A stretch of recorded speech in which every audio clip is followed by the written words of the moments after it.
Selamat datang di channel Cerita Cinta, channelnya cerita cinta romantis. Sebelum lanjut, mohon dukungannya dengan like dan subscribe dulu. Bangkitnya istri yang tersakiti, bagian 11. Nadia yang melihat adegan penyerangan itu merasa was-was. Nadia masih belum terbiasa melihat kekerasan secara langsung di depan matanya. Akan tetapi, kedua matanya berkeliling mencari benda yang sekiranya dapat membantunya menyelamatkan Leo. Kemana Black? Gumam Leo kesal, karena pengawal sekaligus asistennya itu tak nampak batang hidungnya. Pria yang menyerang Leo memiliki postur tubuh yang sangatlah besar. Akan tetapi, pria itu tetap santai menghadapi serangannya yang bertubi-tubi. Leo, meskipun telah lama tidak turun gunung untuk bertarung, namun refleksnya masih sangat bagus. Hingga penyerang kedua tiba-tiba muncul dari samping. Bug! Aarg! Leo kembali mendapat pukulan di wajahnya, baru ia hendak menyeimbangkan tubuhnya yang limbung perutnya kini yang menjadi sasaran. Darah segar merembes keluar dari bibir Leo yang seksi. Nadia membekap mulutnya kaget, ingin sekali ia menghampiri Leo namun tiba-tiba ada seorang penyerang yang muncul di hadapannya. Mau kemana kau cantik? Main sini sama abang. Selagi pacarmu itu sibuk bermain, ucap pria itu dengan sorot mata menyeramkan. Sayang sekali, cantik. Tapi harus mati, ucap pria itu lagi, sambil memainkan sebilah benda tajam di tangan kanannya. Jangan mendekat atau kau akan mendekam sangat lama di jeruji besi. Ancam Nadia, karena wanita itu tidak tahu harus berkata apa. Bagaimanapun dirinya belum pernah berada di posisi terancam seperti ini. Leo yang sempat melihat keadaan Nadia yang terancam, seakan mendapat kekuatan besar. Di sisa tenaganya, ia menghajar dua pria bertopeng itu habis-habisan. Hingga mereka berdua jatuh, karena Leo berhasil menendang tungkai mereka. Krek! Ah! Lengkingan panjang kesakitan, seiring bunyi tulang dari tangan yang patah. Karena Leo telah memutar leher para penjahat, yang sudah salah orang karena berani menyerangnya. Nadia berusaha menghindar dengan mengitari mobil, memberanikan diri dengan sebilah kayu di kedua tangannya. Pria bertopeng itu menyeringai di balik penutup wajahnya. Kelinci lemah, habis kau. Ah! Nadia berteriak, ketika pria itu mendekat dan menendang tongkatnya hingga patah menjadi dua. Nadia terlihat meringis karena tangannya sakit. Tak lama kemudian, matanya membesar tatkala benda tajam itu ditebaskan ke arah Leo, yang tiba-tiba muncul untuk menghadang penyerang bertopeng tersebut. Nadia mengarahkan potongan kayu tersebut untuk memukul sebisanya. Melupakan rasa ngilu yang menjalar hingga ke bahunya. Sreet! Leo! Pekik Nadia, ketika lengan besar itu mendapat sabetan benda tajam tersebut. Tes!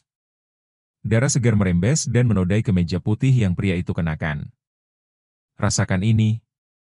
Teriak pria bertopeng itu, ia mengarahkan lagi sabetannya untuk menusuk pinggang Leo.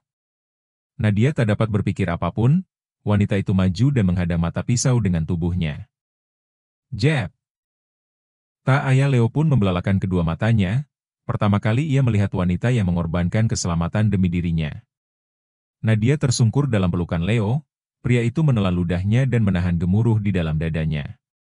Sorot matanya menatap nyalang penyerang yang telah melukai Nadia. Penyerang itu menyeringai di balik topeng, karena rencananya telah berhasil. Akan tetapi, ketika pria itu hendak berlalu pergi, tiba-tiba. Dor! Sebuah timah panas menembus pelipisnya, hingga kepala itu berlubang dan memuncratkan cairan merah yang menodai pasir putih tersebut. Maafkan aku, Nadia. Bertahanlah, lirih Leo. Terlihat wanita di dalam pelukannya itu meneteskan air mata, wajahnya sangat pucat. Apakah, kali ini aku akan mati?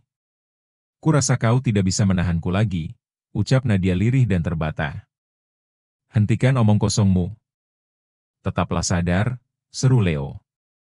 Kedua matanya memanas berikut juga dengan hatinya, ia takkan memaafkan dirinya jika terjadi sesuatu pada wanita ini.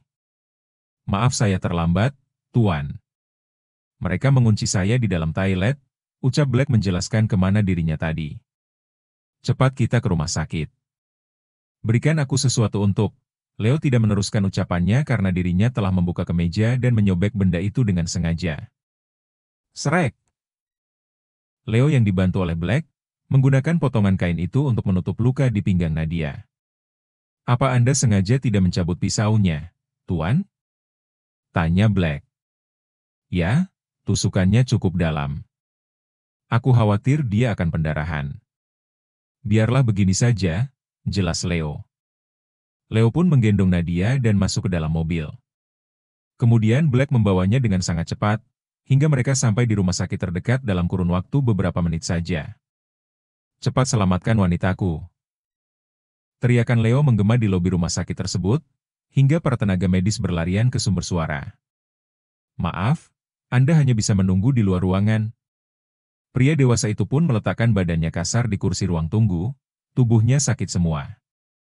Berikut juga lengannya yang sempat terkena sabetan benda tajam tersebut. Kejadian tadi, benar-benar membuat pria itu marah hingga ke ubun-ubun.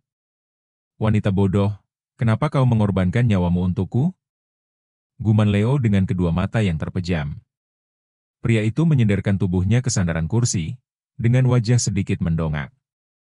Akhirnya cairan kristal bening itu lolos juga dari ujung matanya. Belum pernah ada wanita manapun yang rela sakit demi diriku. Kau bahkan rela terluka dan menjadikan tubuhmu tameng dari sabetan itu. Siapa sebenarnya para penyerang bertopeng itu? Siapa sasaran mereka sebenarnya? Leo seketika menegakkan tubuhnya, matanya menatap tajam ke depan. Seketika perasaannya gusar dan tidak tenang. Tuan, luka di lengan Anda juga harus diobati, ucap Black yang sudah membawa tenaga medis. Mau tak mau, Leo pun mengangguk dan harus merelakan dirinya pergi dari tempat di mana Nadia tengah mendapatkan pertolongan medis. Anda beruntung, Tuan. Nampaknya wanita itu sudah jatuh hati padamu. Bahkan, dia berani bertindak dengan tanpa perhitungan sama sekali demi Anda, gumam Black, sambil menghela napas. Tuan, semoga luka hatimu segera sembuh. Kurasa wanita itu mampu membuat Anda tersenyum dan juga menangis sekali waktu, gumam Black lagi. Bagaimanapun pria ini tahu apa saja yang telah dilakukan oleh keduanya, sebelum akhirnya dia merasa tak tahan lagi dan berlari ke toilet. Pintu ruang operasi itu terbuka, menampilkan sosok seorang dokter wanita dewasa. Dok, bagaimana keadaan wanita tadi? Tanya Black. Benda tajam tersebut sempat mengenai bagian vitalnya. Akan tetapi, masa kritisnya telah berhasil dilalui. Keadaannya kini sudah lebih baik, meski lukanya cukup dalam. Sebentar lagi, Nona cantik Anda akan dipindahkan ke ruang perawatan, jelas dokter wanita itu. Black menunduk dan mohon pamit untuk mengunjungi tuannya kali ini. Keadaan Nadia saat ini sudah diketahui telah berada di titik aman. Beberapa jam kemudian, Nadia telah dipindahkan ke ruang perawatan. Leo dengan lengan yang diperban berniat mengunjungi Nadia. Kedua penjaga berbadan tegap itu menunduk, ketika Leo telah sampai depan pintu ruangan perawatan. Black sengaja menempatkan penjaga. Inilah yang Leo suka darinya, inisiatifnya patut diacungi jempol. Kenapa kau ikut masuk? Tanya Leo heran pada Black yang ikut melangkah ke dalam. Saya juga mau melihat, Nona, jawab Black polos. Leo seketika mengeratkan giginya gemas dengan sorot mata tajam, yang ia arahkan kepada asistennya ini. Ah, maaf Tuan. Saya akan menunggu di luar saja, ucap Black selanjutnya. Kau boleh tetap di sini. Sebelum aku mengusirmu pergi, ucap Leo mengizinkan Black masuk. Leo mendekati hospital bed, di mana Nadia terbaring dengan keadaan menutup matanya. Pakaiannya telah berganti, seragam pasien rumah sakit berwarna hijau sage. Nadia, apa kau tertidur? Leo bertanya seraya menyentuh punggung tangan Nadia yang tertancap selang infus. Sepertinya, Nona masih belum sadar, jelas Black. Aku akan menemaninya, Black. Tolong mintakan satu selimut untukku pada pihak rumah sakit, titah Leo pelan. Black pun mengangguk patuh. Segera cari tahu siapa yang berada di balik penyerangan itu, Black, titah Leo. Baik, Tuan. Setelahnya Black pun mengundurkan diri. Pria itu keluar untuk membereskan apa yang seharusnya dibereskan.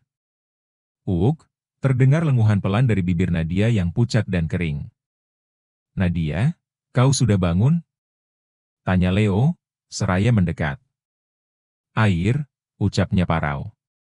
Leo kemudian memencet tombol merah untuk memanggil tim medis karena Nadia sudah siuman. Sebentar ya, kau baru saja menjalani operasi besar. Aku tidak tahu kau sudah boleh minum apa belum.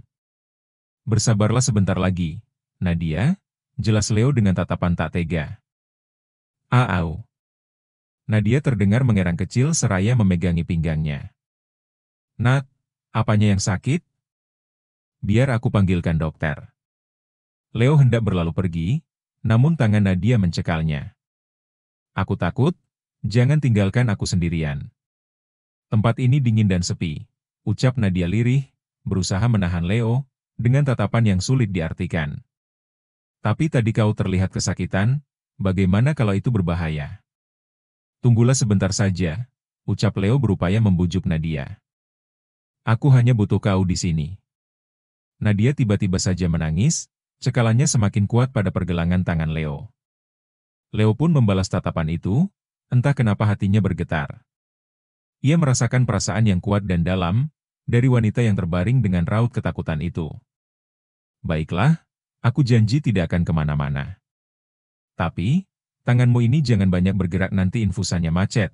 Leo pun melepas perlahan cengkeraman tangan Nadia. Maaf. Seharusnya aku mati saja agar tidak menyusahkan siapapun.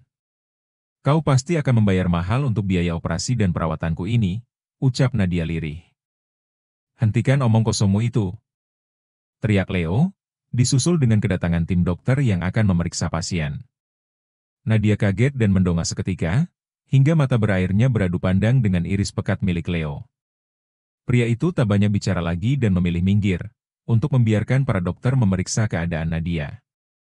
Nona sudah boleh minum tetapi sedikit dulu ya, ucap dokter dan tak lama mereka kembali keluar. Membuat keduanya melanjutkan kejadian yang tadi.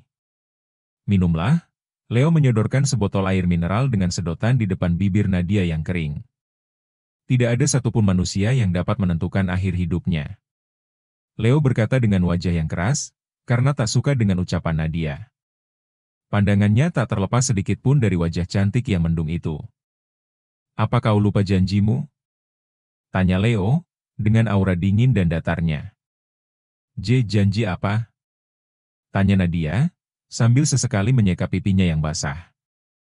Jangan pernah membicarakan pasal kematian lagi di hadapanku. Kau sudah berjanji untuk tetap hidup, dan membalaskan semua dendamu.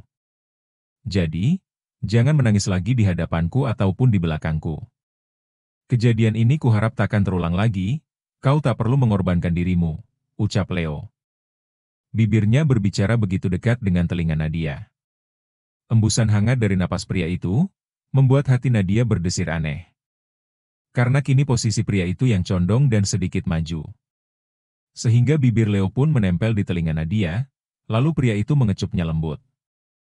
Membuat Nadia kaget, membulatkan kedua matanya. Leo, kau selalu saja mengambil kesempatan dalam kesempitan. Ucap Nadia pelan, yang mana hal itu membuat Leo tersenyum. Kau itu telah membuatku khawatir setengah mati. Jika sesuatu terjadi padamu, maka aku tidak akan pernah memaafkan diriku selamanya, bisik Leo lagi. Pria itu masih belum mengubah posisinya yang nampak memeluk tubuh Nadia. Aku ini gak jadi mati, jadi tidak perlu ada yang kau khawatirkan, sahut Nadia. Baiklah, terserah kau saja. Leo mengangkat wajahnya lalu menghela nafas, membuang rasa bersalah yang mengerubunginya. Terima kasih, karena sudah berkorban untukku. Leo berkata seraya menatap kedua manik mata Nadia lekat, begitupun sebaliknya. Leo perlahan mengikis jarak di antara mereka, kedua tangannya berada di pipi Nadia. Leo semakin mendekatkan wajahnya memiringkannya sedikit. Hingga hidung mancung mereka tidak perlu saling beradu. Cuupe. Bibir Leo menyentuh bibir Nadia yang masih pucat itu dengan lembut, mengecupnya sebentar lalu memberi sesapan perlahan. Tuan, kami sudah menemukan siapa dalang di balik penyerangan itu. Targetnya adalah Anda, sementara Nona hanya akan diculik. Kerja bagus, berikan aku data-datanya, ucap Leo di balik telepon. Sementara Nadia baru saja minum obat dan kembali tertidur. Leo sungguh tidak tega ketika melihat wanita itu meringis merasakan sakit. Aku akan memberikan balasan 10 kali lipat kepada mereka, batin Leo. Sementara itu di tempat lain. Kenapa kau begitu nekat? Dikta menggebrak meja di ruang tamu apartemennya, hingga kaca pelapis meja tersebut pecah berkeping-keping. Kenapa kau berani bertindak tanpa persetujuan dariku? Dikta menggeram, kedua tangannya meremas rambut frustasi. Aku sangat benci pada wanita itu. Bukankah bagus jika dia mati? Clara menjatuhkan tubuhnya dengan kasar di atas sofa. Tak peduli dengan pecahan kaca kristal yang ia injak dengan sepatu high heels miliknya. Bukan hanya kau yang akan mendapat masalah besar, tapi juga aku dan perusahaan. Dikta mendekat pada Clara, dan menyambar leher wanita itu kemudian mencengkeramnya erat. Lepaskan aku, Dikta. Bersambung.